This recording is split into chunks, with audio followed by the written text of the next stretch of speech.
कभी भी दो लोग जब एक रिश्ता उनके बीच में है तो उस रिश्ते में दोनों की बराबरी होनी चाहिए और वो दोनों का बेस्ट बाहर निकाले।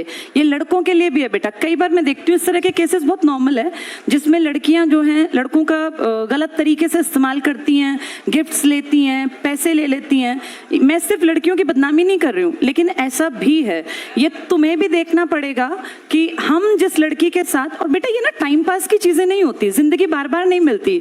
ये 20 से लेके और 25 साल तक आपका करियर बिल्डिंग का भी टाइम होता है मेन, और इसी टाइम पे एक नेचुरल प्रोसेस है, आपको ऑपोजिट जो भी होगा वो पसंद भी आएगा। तो इस चीज में एक बैलेंस बना के चलना आपकी जिम्मेदारी है। लड़कियां किसी भी रिश्ते में तब बंधें जब वो उसको निभा सकें।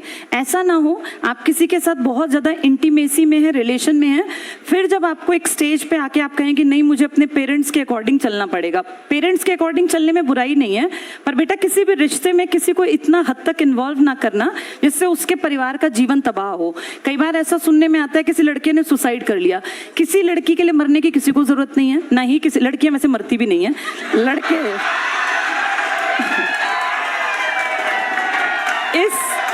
इस मामले में लड़के थोड़े ज्यादा इमोशनल हो जाते हैं बेटा।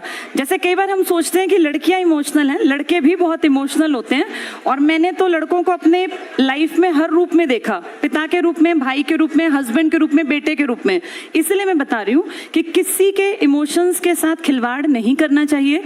पहले ये कहानी सिर्फ लड़कों के बात पर थी कि लड़के ऐसा करते हैं, लेकिन आज हम देखते हैं बहुत सारे रिलेशंस में लड़कियां भी गलत हैं। ये सबको मिलके समझना है। एक खूबसूरत रिश्ता वो है जिसमें बराबरी का एहसास हो, कोई किसी को बेवकूफ ना बनाए बेटा। ये विश्वास पे टिकती हैं चीजें, और ट्रस्ट दोबारा नहीं पैदा होता। किसी भी इंसान पे दोबारा ट्रस्ट नहीं होगा। जहां फेथ नहीं है वहां रिलेशंस नहीं बनाने चाहिए, वहां रिश्ते आगे नहीं बढ़ाने चाहिए।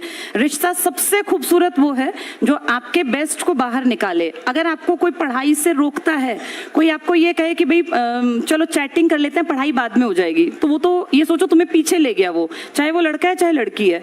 होना ये चाहिए कि तू अपने इतने चैप्टर तैयार कर, मैं अपने इतने चैप्टर तैयार करूं, इसके बाद टाइम मिला तो हम बात करेंगे, नहीं तो फिर हम कल और स्पीड बढ़ा के अपनी चैप्टर्स को पूरा करके फिर बातचीत कर लेंगे। तो इस चीज को समझना, ये तुम्हारी उम्र में ना ये सब चीजें फैसिनेटिंग लगती हैं कि पता नहीं ये क्या चीज है।